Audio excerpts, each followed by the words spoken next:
네, 오늘 같이 볼 말씀은 요한계시록 13장 1절부터 18절 말씀까지입니다. 요한계시록 13장 1절부터 18절 말씀까지 제가 봉독해 드리겠습니다.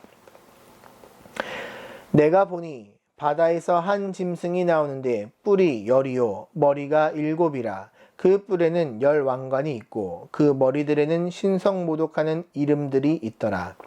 내가 본 짐승은 표범과 비슷하고 그 발은 곰의 발 같고 그 입은 사자의 입 같은데 용이 자기의 능력과 보좌와 큰 권세를 그에게 주었더라. 그의 머리 하나가 상하여 죽게 된 것 같더니 그 죽게 되었던 상처가 나음에 온 땅이 놀랍게 여겨 짐승을 따르고 용이 짐승에게 권세를 주므로 용에게 경배하며 짐승에게 경배하여 이르되 누가 이 짐승과 같으냐 누가 능히 이와 더불어 싸우리요 하더라. 또 짐승이 과장되고 신성모독을 말하는 입을 받고 또 42달 동안 일할 권세를 받으니라. 짐승이 그 입을 벌려 하나님을 향하여 비방하되 그의 이름과 그의 장막 곧 하늘에 사는 자들을 비방하더라. 또 권세를 받아 성도들과 싸워 이기게 되고 각 족속과 백성과 방언과 나라를 다스리는 권세를 받으니 죽임을 당한 어린 양의 생명책에 창세 이후로 이름이 기록되지 못하고 이 땅에 사는 자들은 다 그 짐승에게 경배하리라. 누구든지 귀가 있거든 들을지어다. 사로잡힌 자는 사로잡혀 갈 것이요 칼에 죽을 자는 마땅히 칼에 죽을 것이니 성도들의 인내와 믿음이 여기 있느니라. 내가 보매 또 다른 짐승이 땅에서 올라오니 어린 양같이 두 뿔이 있고 용처럼 말을 하더라. 그가 먼저 나온 짐승의 모든 권세를 그 앞에서 행하고 땅과 땅 사이에 땅에 사는 자들을 처음 짐승에게 경배하게 하니 곧 죽게 되었던 상처가 나은 자니라. 큰 이적을 행하되 심지어 사람들 앞에서 불이 하늘로부터 땅에 내려오게 하고 짐승 앞에서 받은 바 이적을 행함으로 땅에 거하는 자들을 미혹하며 땅에 거하는 자들에게 이르기를 칼에 상하였다가 살아난 짐승을 위하여 우상을 만들라 하더라. 그가 권세를 받아 그 짐승의 우상에게 생기를 주어 그 짐승의 우상으로 말하게 하고 또 짐승의 우상에게 경배하지 아니한 자는 몇이든지 다 죽이게 하더라. 그가 모든 자 곧 작은 자나 큰 자나 부자나 가난한 자나 자유인이나 종들에게 그 오른손에나 이마에 표를 받게 하고 누구든지 이 표를 가진 자 외에는 매매를 못하게 하니 이 표는 곧 짐승의 이름이나 그 이름의 수라. 지혜가 여기 있으니 총명한 자는 그 짐승의 수를 세어보라. 그것은 사람의 수니 그의 수는 666이니라. 아멘. 네, 오늘은 두 짐승과 666이라는 제목을 가지고 하나님 말씀 증거하겠습니다. 요한계시록 13장의 말씀입니다. 요한계시록 13장은 사람들이 가장 흥미와 관심을 갖는 본문 중에 하나입니다. 666 하면 예전부터 굉장한 호기심을 자극하며 영화, 소설 등등의 다양한 부분에서 다루어지고 있습니다. 제가 어렸을 때 본 영화 중에 오맨이라는 영화가 하나 있습니다. 어르신들은 많이 아실 것 같은데요. 이 꼬마 아이가 666 사탄으로 나오는데 이 어릴 적이라 제가 풀 스토리는 다 기억이 나지는 않지만 제 기억에 남아있는 것이 뭐냐면요, 이불을 뒤집어 쓰고 어머니 아버지 옆에서 꼭 붙어서 봤던 기억이 납니다. 원래 이 공포 영화를 잘 못 보는데 그날은 정말 무서웠던 것 같습니다. 그때 느꼈던 무서움과 그 공포는 아직도 이렇게 어렴풋이 기억에 남아있는 것 같습니다. 666 해석에 대해 많은 이야깃거리와 견해들이 있습니다. 스탈린이다, 히틀러가 666이다, 뭐 그런 주장도 있었고요.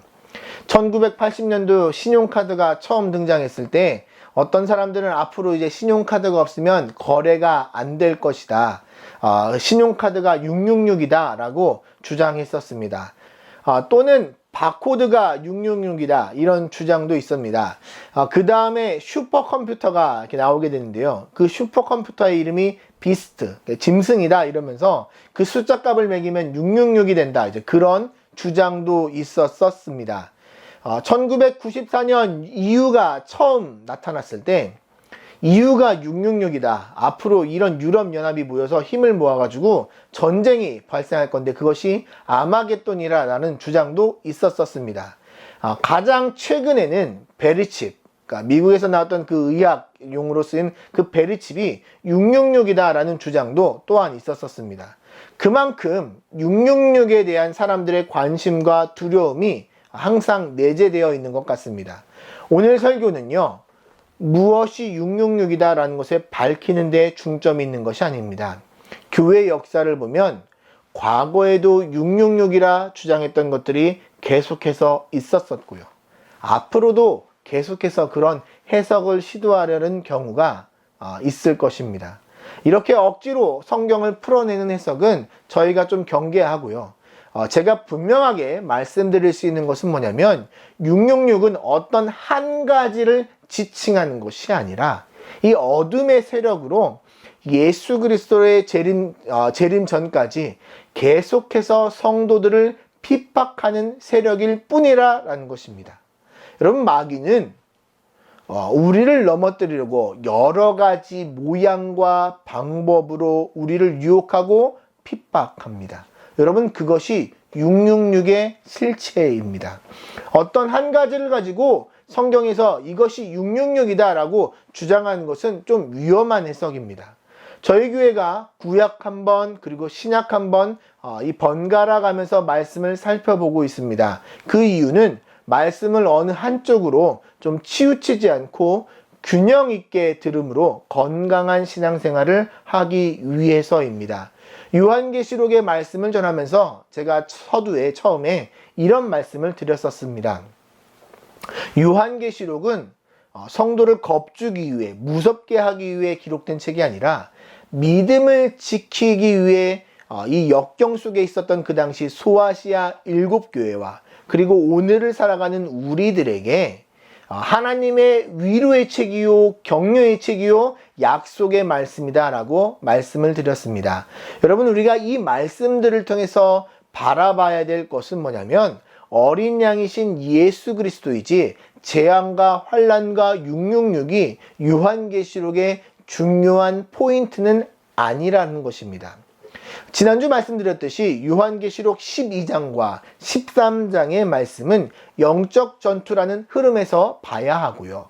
이 영적 전투의 현장에서 하나님 말씀을 붙잡고 승리한 자들이 누릴 은혜와 또 영광이 기록된 말씀이 그 다음에 이어질 14장의 말씀입니다. 오늘 말씀을 통해 우리가 경각심은 가졌으면 좋겠습니다. 영적 전투는 우리 삶에서 매일같이 벌어지고요. 어둠의 세력은 지금도 활동을 합니다. 그렇지만 우리가 두려워할 필요도 없고 걱정에 휩싸일 필요도 없습니다. 본문에 등장하는 이 두 짐승과 666을 통해서 우리가 통찰력을 가지고 봐야 될 것은 무엇이냐면 그보다 훨씬 크고 능력이 강하시며 완전하신 예수 그리스도를 다시 바라보는 시간이 되었으면 좋겠습니다. 여러분, 요한계시록 12장에서는 영적 전투가 왜 끊임없이 벌어지는가, 우리가 어떻게 승리할 수 있는가 말씀을 살펴보았습니다. 큰 용, 옛 뱀, 마귀, 사탄이라고 하는 어둠의 세력은요, 하나님과 같아지고 싶어 합니다. 그래서 끊임없이 포기하지 않고 흉내 내려고 합니다. 그리고 경배받고 싶어 합니다. 여러분, 예수 그리스도의 십자가 사건으로 사탄은 이미 패퇴했지만 이 세상에서 교회를 핍박하며 최후의 결전을 준비하고 있습니다. 여러분, 그 가운데 하나님은 교회를 지키시고 광야 같은 시간을 보내지만 그 기간은 양육의 기간임을 우리가 기억해야 할 것입니다. 오늘 13장에서는요, 영적 전투의 현장이 그려지고 있는데 이 두 짐승이 용으로부터 권세를 받아 성도들을 핍박하는 것을 볼 수가 있습니다. 먼저 첫 번째 짐승부터 살펴보겠습니다. 이 짐승은 바다 위에서 올라옵니다. 성경에서 보통 바다는 하나님을 대적하는 혼돈의 세력으로 묘사될 때가 많이 있는데요. 성경이 기록될 당시 바다는 어디였을까요? 네, 지중해입니다. 이 7개의 언덕에서 출발한 작은 도시국가 로마가 세계 제1의 제국이 될 수 있었던 것은 지중해를 장악했기 때문입니다. 이 바다에서 올라온 짐승은 1차적으로는 그 당시 로마를 가리키며 궁극적으로는 세상 권력을 의미하는데요. 이 짐승의 머리가 7교, 10개의 뿔에 왕관을 쓰고 있다라고 이야기합니다. 이 짐승의 환상은 다니엘서 7장에서 그 실마리를 찾을 수 있는데, 이 다니엘서 7장에 등장하는 네 짐승은 역사상 차례대로 등장했던 강대국들로 모두 하나님 나라를 대적하는 특징을 갖고 있습니다. 바벨론, 페르시아, 헬라, 로마 제국인데요. 이 짐승들이 갖고 있던 상징이 요한계시록 당시의 로마로 모두 다 합쳐지게 됩니다. 당시 사회에서 뿔은 능력과 힘을 상징하는데, 이 짐승에게 10개의 뿔을 가졌다는 것은 그만큼 큰 능력과 힘을 가졌다는 것을 의미합니다. 이 뿔에 왕관을 가졌다는 것은 세상에서 엄청난 권력과 힘을 주고 있다는 것이요. 이 짐승이 7머리를 가졌다는 것은 다니엘서의 환상과 함께 이 7개의 언덕에서 출발한 로마를 염두에 둔 발언입니다. 이런 전달 방법이 바로 묵시문학의 특징인데요. 말씀을 전달함에 있어서 상징이라는 것과 약속된 언어를 사용합니다. 묵시문학이 왜 이 상징과 작가와 수신자 사이에 약속된 언어로 기록을 하냐면요. 대놓고 로마가 나쁜 나라다, 로마가 짐승이다 라고 말을 하면은 이 국가에서 나오는 검열을 피할 수가 없기 때문입니다. 로마가 바로 이 짐승이다 라고 기록하면은 그 책 빼앗기게 되지 않겠습니까? 7교회에게 전달되기도 전에 아마 요한이 죽을지도 모릅니다. 나중에 등장하는 큰 음녀, 바벨론 이런 나라들 모두 다 로마를 지칭하는 표현입니다. 2절에 등장하는 이 동물들의 특징은 포악하며 욕심이 많고 힘이 세며 영리하다라는 것인데요. 중요한 것은 용이 이들에게 힘을 주었다라는 것입니다. 하늘의 전쟁에서 패해 쫓겨난 마귀가 최후의 발악으로 세상 권력에 힘을 주어 성도와 교회를 핍박하려 합니다. 두 번째 짐승은 땅에서 올라옵니다. 땅은 요한계시록에서 하늘과 대비되는 장소인데요. 이 두 짐승이 용에게서 권세를 받아 바다와 땅에서 활동했다는 것은 세상 권세를 붙잡고 있음을 보여줍니다. 이 땅에서 올라온 짐승의 실체는 쉽게 말하면 거짓 선지자입니다. 오늘 본문 11절 말씀인데요. 내가 봄에 또 다른 짐승이 땅에서 올라오니 어린 양같이 두 뿔이 있고 용처럼 말을 하더라. 이 거짓 선지자가 바다의 짐승을 경배하도록 사람들을 유혹하는 역할을 하는 것이 땅의 짐승입니다. 이 짐승이 어린 양의 모습을 하고 있다는 것은 뭐냐면 예수 그리스도의 모습을 흉내내고 있는 것입니다. 뿔이 2개가 있다는 것은 엄청난 능력이 있음을 보여주는데요. 이 짐승의 실체를 우리가 바로 볼 수 있어야 합니다. 모양은 어린 양이지만요, 실제 행동하는 것과 전하는 메시지는 용의 메시지로 사람들을 미혹하는 어둠의 영입니다. 어떻게 성도들을 유혹하는가? 말과 이적으로 유혹한다라고 이야기하고 있습니다. 사람들은 보통 이적이 많이 나타나면 좋은 교회라고 생각하기 쉽습니다. 좋은 교회는요, 믿음과 소망과 사랑이 살아있는 교회가, 건강한 교회가 좋은 교회입니다. 이적이 나타나서요, 교회가 병드는 경우도 저는 많이 보았습니다. 이적이 나타나면 하나님께 감사하며 신앙생활을 잘하면 다행인데, 그 영광이 사람에게로 옮겨가서는 안 된다라는 것이죠. 건강하고 좋은 교회에서 여러분 이적이 나타나기도 하지만 그렇지 않은 곳에서도 이적이 나타날 수 있음을 성경은 분명히 이야기합니다. 신명기 13장 1절부터 3절 말씀, 너희 중에 선지자나 꿈꾸는 자가 일어나서 이적과 기사를 내게 보이고 그가 내게 말한 그 이적과 기사가 이루어지고 너희가 알지 못하던 다른 신들을 우리가 따라 섬기자고 말할지라도 너는 그 선지자나 꿈꾸는 자의 말을 청종하지 말라. 이는 너희 하나님 여호와께서 너희가 마음을 다하고 뜻을 다하여 너희의 하나님 여호와를 사랑하는 여부를 알려하사 너희를 시험하심이라. 여러분, 또 하나의 특징은 말로 우리를 유혹한다라고 합니다. 여러분, 우리 주변에도요, 이런 말의 유혹을 받아 미혹에 잘못된 길로 빠지는 경우를 볼 수가 있습니다. 사람들은 보통 나는 똑똑하다 생각해서요, 어떻게 거짓 메시지에 속을 수 있나, 나는 절대 넘어가지 않을 것이다 라고 생각하는 경우가 많습니다. 근데 여러분, 지금 저희가 최근에 한국에서 이 신천지 문제에 빠졌던 사람들을 한번 보십시오.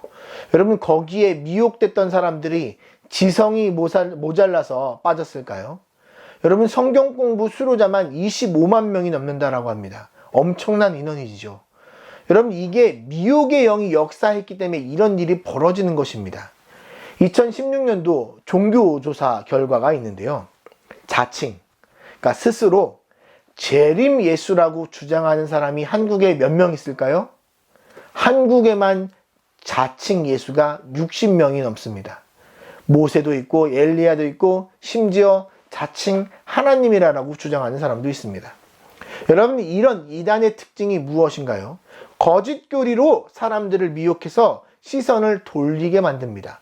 하나님께 드려질 영광을 자신이 가로챕니다. 그러면서 나를 섬겨라, 세상을 쫓아가라 라고 이야기를 합니다. 하나님을 향해야 될 마음과 자세를 다른 것으로 돌려버리는 것, 여러분, 그것이 우상 숭배의 실체입니다. 여러분, 이런 것이 악한 영들이 하는 짓이에요. 오늘 여러분, 이 두 짐승이 하는 짓을 보십시오. 12절에 나왔던 12장에 나왔던 큰 용이 행했던 모습을 똑같이 따라한 것을 볼 수가 있습니다.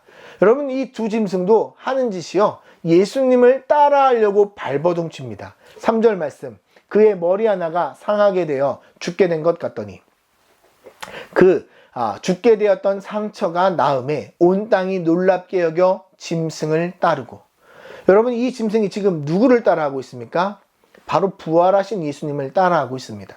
그리고 하나님이 경배를 받으시는 것처럼 본인 스스로도 경배를 받고 싶어 합니다. 8절 말씀, 죽임을 당한 어린 양의 생명책에 창세 이후로 이름이 기록되지 못하고 이 땅에 사는 자들은 다 그 짐승에게 경배하리라. 하나님의 자녀가 아닌 세상의 모든 자녀에게 경배를 받으려고 하고 있습니다. 이렇게 여러분, 이 땅에서 활동하는 기간이 성경은 42달이라고 이야기합니다.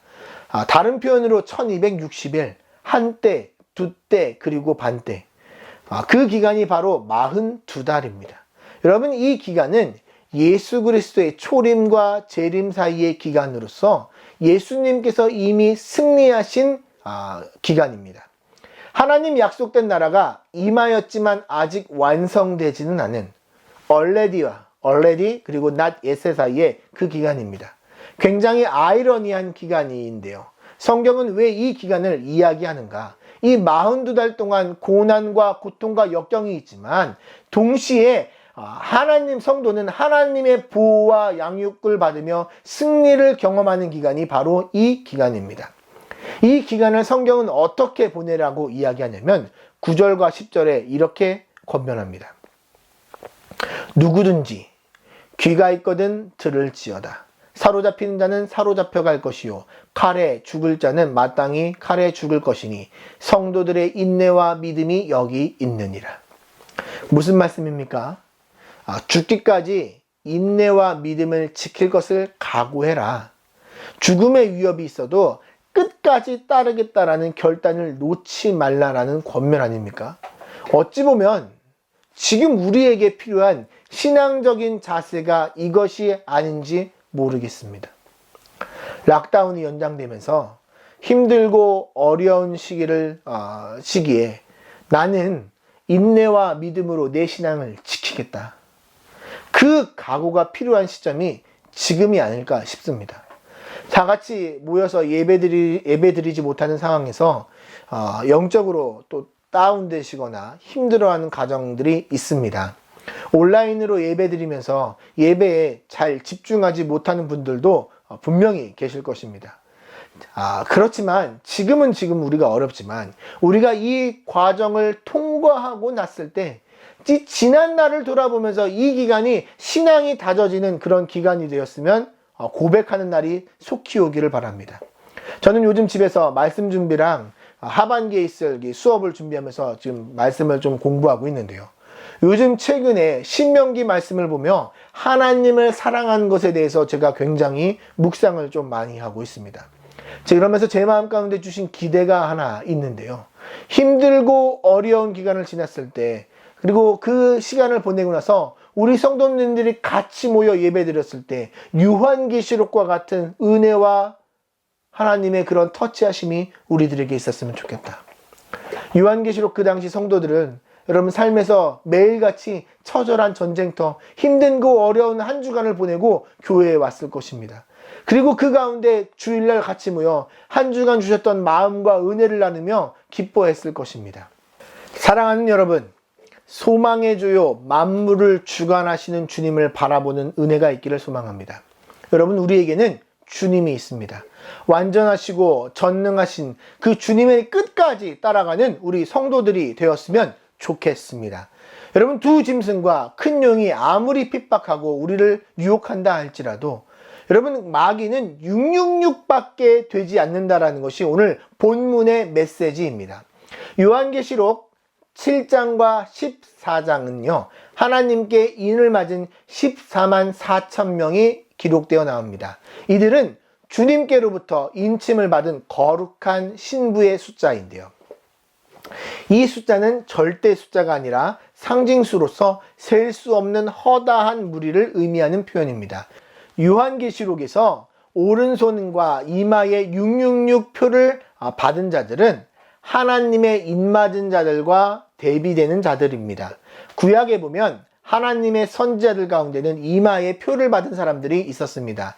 그리고 신명기 6장 쉐마의 말씀을 보면 손목에 표를 삼아 말씀을 외우며 하나님 자녀답게 살아갈 것을 명령하고 있습니다. 지금 마귀가 이거를 따라하고 있는 것이에요. 그럼 마귀의 숫자가 왜 666인가? 이 약속된 언어인데요. 그 당시 사람들 사이에서 문화에서는 이것이 약간 놀이 같은 것이 있었습니다. 게마트리아라는 것인데요. 글자의 숫자 값을 매겨서 변환을 시키는 것입니다. AD 76년 폼페이가 화산으로 도시가 매몰되었을 때요. 유적물 가운데 이런 글자가 발견되었습니다. 나는 545인 여자를 사랑한다. 모르겠어요. 어떤 남자가 여자를 사랑했는데 고백은 못하고 이렇게 좀 이렇게 마음을 드러낸 것 같습니다.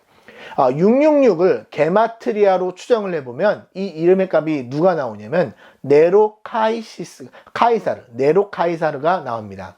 대부분 학자들이 이 666이 네로일 것으로 다들 다 동의를 합니다. 그런데 한 가지 의문이 좀 생깁니다.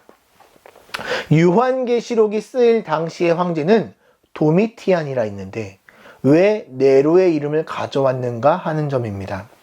네로는 AD 68년에 쫓겨나 사망한 것으로 추정되어지고 있습니다. 요한계시록이 쓰여질 당시와 AD 68년의 기간은요, 최소 20년 중반 가까이 시간의 차이가 발생을 합니다. 그런데도 네로를 소환한 이유는 그가 폭군일 뿐만 아니라 크리스천들을 박해했던 그런 이미지가 굉장히 심하게 많이 남아 있었는데요. 도미티안 황제 아래서 기독교인들은 이 도미티안을 제2의 네로라고 생각을 하고 있었기 때문입니다. 민족마다 숫자가 가지고 있는 의미가 있습니다. 동양권에서는 숫자 4는 죽음의 수입니다. 별로 기분 좋은 숫자는 아니죠. 한국 사람들은 보통 3과 7을 좋아합니다. 이유는 잘 모르겠습니다. 중국 사람들은 8을 좋아합니다. 복이 들어온다 생각하기 때문입니다. 히브리 사람들에게 7이라는 숫자는요, 완수, 부족함이 없는 충만의 숫자로서 하나님의 숫자입니다. 그런데 그것에 하나 모자란 이 6은 충만에 도달하지 못한 부족한 숫자, 인간을 대표하는 숫자입니다. 그리고 히브리인들에게 숫자 3은 뭐냐면 완결의 숫자, 어떤 것이 마무리되는 숫자입니다. 666, 6이 3번 나오는 것은요, 아무리 노력해도 절대 하나님의 영광에 도달할 수 없는 숫자. 도미티안 황제가 아무리 황제 숭배를 강요한다 할지라도 그는 인간일 뿐이며, 아무리 마귀가 하나님을 대적하고 따라한다 할지라도 그 영광에 절대 도달할 수 없는 숫자가 바로 666입니다. 그러니 믿는 성도가 666을 두려워할 필요가 없습니다. 오히려 여러분, 우리가 걱정하고 염려해야 되는 것은 뭐냐면요, 내가 하나님의 인을 맞은 성도인가? 내가 하나님께 인 맞은 자로서 성도의 마땅한 행실을 지키고 있는가? 그것에 대해서 우리의 마음과 생각과 시간을 더 쏟아내야 됩니다. 여러분, 신앙생활을 하실 때 두려움을 빨리 벗어버리시고요, 좋으신 주님을 더욱 바라보는 은혜가 있기를 바랍니다. 이사야서 43장 1절 말씀. 야곱아, 너를 창조하신 여호와께서 지금 말씀하시느니라. 이스라엘아, 너를 지으신 이가 말씀하시느니라. 너는 두려워하지 말라. 내가 너를 구속하였고 내가 너를 지명하여 불렀나니 너는 내 것이라. 아멘. 사랑하는 여러분, 하나님이 저와 여러분의 인생을 붙잡고 계신 것을 믿으시기 바랍니다. 오늘 이 설교를 듣는 모든 분들 가운데 하나님의 위로와 확신이 가득하길 진심으로 축원합니다. 사랑하는 여러분, 하나님의 진노와 심판은 예정대로 흘러갈 것입니다. 하나님을 대적하던 큰 음녀 바벨론, 로마로 대표되는 이 나라, 세상 권력은 분명히 깨어지고 무너질 것입니다. 로마의 가치를 사랑하며 세상을 따르던 자들은 영원한 백보자 심판 아래서 반드시 심판이 있음을 성경은 이야기하고 있습니다. 저와 여러분은 예수님의 이 초림과 재림 사이에 존재하고 있습니다. 이 기간은 42달로서 고난과 핍박과 강야 같은 시간일 수 있지만 동시에 하나님은 우리를 보호하시고 양육하는 기간임을 잊지 맙시다. 마음이 무너져서 666을 우리가 걱정하고 두려워하는 것이 아니라 하나님을 더 사랑하고 가까이 나아가는 주님께 인침을 받은 거룩한 약속의 자녀들이 되시길 진심으로 소망합니다. 제가 기도 및 축도로 오늘 예배를 마치고 축도 후에는요, 우리 주만 바라볼지라 같이 찬양하시면서 우리 코로나를 놓고 같이 기도해 주시고, 또 저희 교회 성도님들 가운데 몸이 아프신 자들, 또 이 락다운 기간을 저희가 믿음으로 잘 지켜나며 이겨나갈 수 있도록 같이 기도하시면 좋겠습니다. 기도하겠습니다. 하나님, 저희가 분명히 힘들고 어려운 시간을 지나가고 있습니다. 하지만 이 기간 동안에 저희가 말씀 가운데 다시 은혜를 받으며 힘을 얻으며 주님을 바라보게 하여 주시옵시고, 우리가 이 두 짐승과 오늘 666이라는 제목을 가지고 말씀을 살펴보았는데, 우리가 이런 것들에 마음과 생각과 두려움을 빼앗기는 것이 아니라 더 좋으시고 능력이 충만하시며 우리와 함께 하시며 보호하시며 이끄시는 그 하나님의 복되신 영광을 저희가 더욱더 바라보며 동참하는 믿음의 성도들이 될 수 있기를 진심으로 간절히 소망합니다. 각 처소에서 예배드리는 모든 식구들 가운데 하나님, 다시 주님께서 한 주간 동행하여 주시옵시고 말씀하여 주시옵시며 위로하여 주시옵시고 용기와 힘을 더욱더 더하여 주시옵소서. 이제는 예수 그리스도의 무한하신 은혜와 성부 하나님의 극진하신 사랑과 성령님의 내주 교통함의 역사가 다시 주님을 바라보고 위로와 소망과 힘을 얻기로 결단하고 사모하는 모든 심령 위에 이제로부터 영원토록 함께 있을지어다. 아멘.